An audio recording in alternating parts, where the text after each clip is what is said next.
Well, with the fury of the cosmos, the Power Rangers have made their swan song. At least until they're rebooted. Ladies and gentlemen.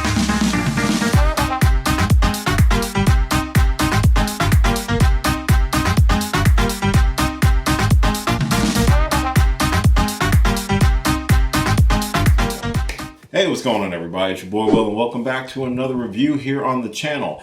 I'm giving, I guess, a quick review with mild spoilers for Power Rangers Cosmic Fury. This came out a few weeks ago, and I did watch it back when it first aired, and I've just kind of taken my time to actually want to talk about it. So this video is going to be my review for Power Rangers Cosmic Fury, the 10-episode season, and the 30th season of the Power Rangers franchise, with some caveats mixed into there. Gonna have some mild spoilers, so if you have not watched Power Rangers Cosmic Fury at this point, and if you don't care about spoilers, please stick around. If you do care about spoilers, make sure you pause this video, go check out the 10 episodes, and then come back and hear my thoughts on it. And if this happens to be your first time checking out one of my videos, hi, my name is Will, and I do geeky stuff on the internet. I do reviews and reactions, discussions, some gaming, some drinking, a whole bunch of different stuff on this channel. I just like to have fun, and I hope you do as well. And if this happens to be your bag and you're interested in hearing it from a geeky bear like myself, please subscribe to the channel. It would really help me out, and I would greatly appreciate it. Let's talk about Power Rangers Cosmic Fury. Cosmic Fury is, I guess, technically the third season of Power Rangers Dino Fury, as that cast has returned for this 10-episode run that was touted as like a celebration of the 30 years of Power Rangers, as this year 2023 is the 30th anniversary of Mighty Morphin Power Rangers. If you were a child of the 90s, you, like myself, will most undoubtedly know who the Power Rangers are, at least the original core group of 6. This is also has some cameos from some past Rangers, and sees the return of Lord Zed, and the Rangers have to chase him into space in order to stop his galactic machinations. I've been a fan of Power Rangers for a very long time.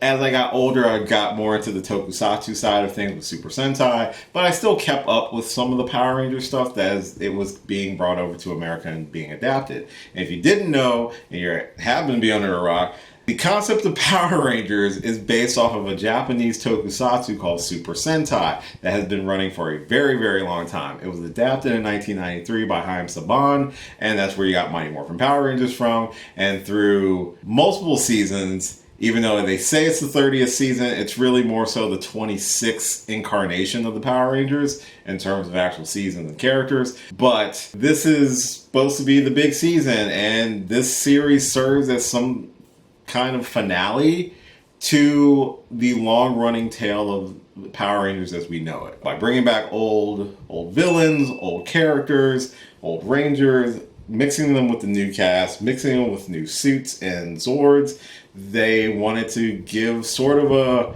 more series-focused story about this team and them trying to stop Lord Zed. That's at least what these 10 episodes felt like to me. Because it is a 10-episode season, this season runs by very quickly. I wouldn't even call it a full season, because when you look back at the previous 2 seasons of the same group of characters, those seasons each were 22 episodes. But with Cosmic Fury, it's really more like a mini-series. The main goal is to stop Lord Zed and deal with the trail of one of their own, trying to free him from the control of Lord Zed. And you get the return of Billy Cranston, played by David Yost, who returned to the franchise earlier this year, and Power Rangers Once and Always, which I have done a review for that is on the channel right now that you're more than welcome to check out. In this series, these characters have a big task ahead of them to try to stop Lord Zed. And I did not watch all of Dino Fury. I watched bits and pieces of it here and there, and that goes for a lot of Power Rangers series in the last like 8-10 years. To be completely honest, I grew up with Power Rangers like most of us did, and I was a big fan when I was younger. As I got older, the stories they were telling didn't necessarily connect with me as much, especially in my more adult years. I stopped watching around the time of Power Rangers RPM. This was at least like 10 years ago at this point. I still kept tabs on some of the newer stuff, especially when Saban repurchased the brand and kind of drove it back into the ground. This season, however, they really tried to do different things. They came up with their own suit designs, And instead of utilizing the suits from the adaptation of Q Ranger, which the Zords that they use in the series are from, they decided to use their own suits instead of, and only use the Zords to lessening degrees, if I'm being completely honest. Overall, it's a fast-paced season. It's only 10 episodes. I think they do a lot of interesting things, a lot of character developments. One of the things I really like about this particular group is that they seem to get along really well. The characters blend and mesh together really well. And also, you have a lot more representations of different type of peoples in this particular group compared to many previous seasons that we have seen. We see our first look at a full-time female Red Ranger played by Amelia, who was the former Pink Ranger in the previous season. We also still have Izzy, who is the first openly LGBTQ character in Power Rangers, and her girlfriend Fern is also LGBT represented in the series, and she also becomes a Ranger in the season as well. There are some returning characters. Like I said, Billy Cranston makes his return. There's another character or two from some of the latter seasons of Power Rangers that I'm not fully aware of. They also make their return in the series. So they try to blend a lot of the older characters with the newer characters to really sort of, I guess, be a good send-off for 30 years of Power Rangers. I don't know if it really stuck the landing, because when it comes to anniversary episodes or seasons, that's one thing that I've always felt like Power Rangers has kind of struggled with. With this year really focusing on Once and Always, and then with Cosmic Fury, they really try to pay homage to Mighty Morphin. And Mighty Morphin has been ingrained in the entire Power Ranger franchise for its entire run. Some good and bad results, if I'm being honest. I think an over-reliance of Mighty Morphin has kind of dragged the series and held the series in this sort of infancy.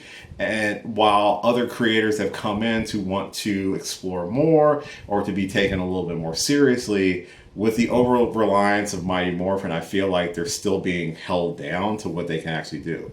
Albeit some people want to blame the Sentai and the footage that they're restricted to use. That's one of the reasons I think they use Cosmic Fury as an experimentation to try to do their own thing. I don't think the Sentai has anything to do with it, because what they really did with any of the Sentai footage, and most notably the Zords, was kind of pointless when it came to the story. The Zords were like a big introduction, and then within like 6 episodes they were destroyed. It's that quick. Like, the pacing of this series works well when it comes to telling a concise story about this one major threat, but also it goes so quickly, everything feels super rushed. And that's one thing that sort of hampered it for me. It was really nice seeing older characters come back. It was really nice seeing this group of characters that we spent time with in the previous 2 seasons continue to be able to tell and conclude their story in, I guess, a satisfying way for their story.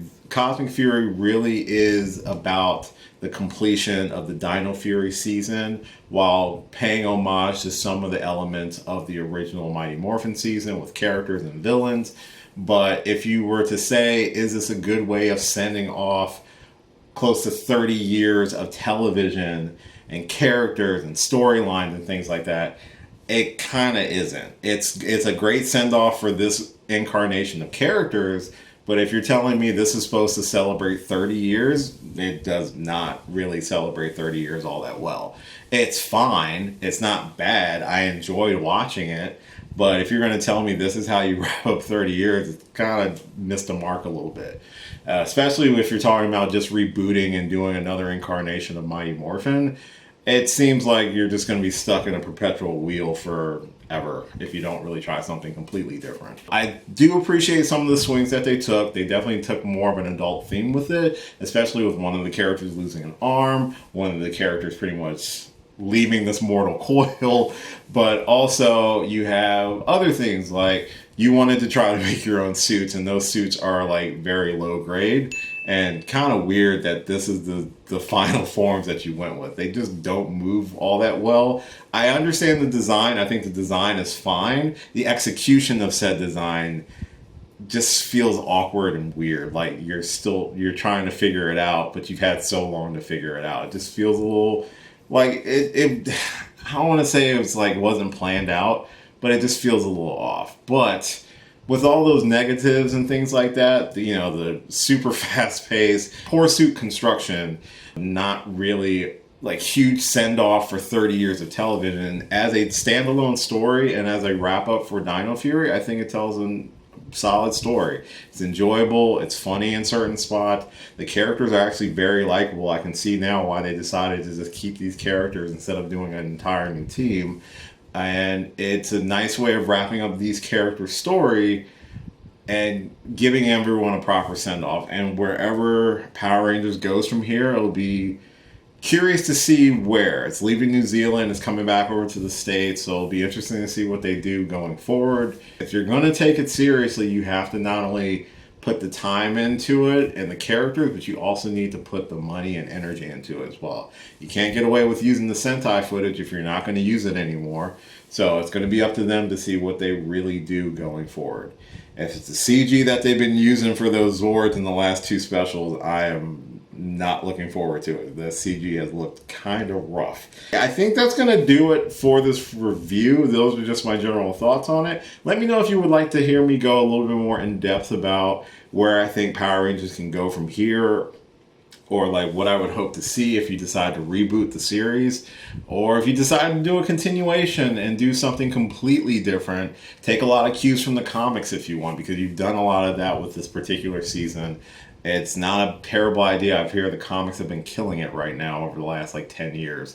So might as well give them a shot at it if that's what you're going to do. But let me know if you want to know any of those things in the comments down below. I do recommend checking out Cosmic Fury if you've ever been a fan of Power Rangers. It's definitely worth a watch. Do you have to go back and watch Dino Fury? That's up to you. I really didn't, but I've watched some other reviews of Dino Fury, so I've had a lot of that information sort of condensed down for me by some other great YouTubers, so you can look for them online, or you can just give them a binge watch. I mean, all the seasons are on Netflix, so it's definitely, if you're a fan of any capacity, and you're curious how they wrap it up, then I would recommend taking a look at it. So that is going to do it for this review of Power Rangers Cosmic Fury. Let me know, like I said, any thoughts that you have on it in the comments down below. Please be nice about it. I'm just a humble geek on this internet, and these are just my thoughts. If you disagree with them, it's totally fine, but just be nice in the comments if you're going to disagree with me. Or if you agree with me, let's have a conversation. Or if you're somewhere in the middle, let's have a conversation in the comments down below.